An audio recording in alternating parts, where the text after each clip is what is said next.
శ్రీనివాసరెడ్డి అదానీని సీక్రెట్గా ఎందుకు కలిశాడు హోటల్లో? అందులో కాంగ్రెస్ లీడర్ కొనుగోలు ఎందుకున్నాడు? కొండానక పొంగులేటి శ్రీనివాసరెడ్డి మీద రైతులు చేయించారు. ఆయన ఒక పెద్ద అవినీతి పరుడు.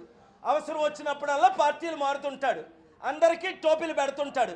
ప్రజలకు కూడా బుద్ధి లేదు. ఈ బుద్ధి లేని దొంగలకి, దోచుకున్నోళ్ళకి, మోసగాళ్ళకి, అవినీతి పరులకే ఓట్లు వేస్తున్నారు 5,000 అంత తీసుకొని.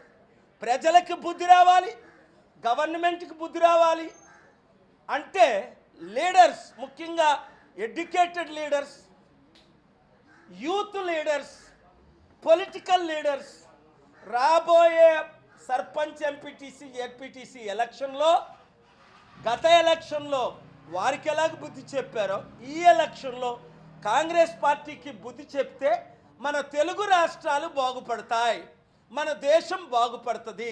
తెలుగు రాష్ట్రాలు చట్టాల ద్వారా మనం మారాలి, మార్పు రావాలి.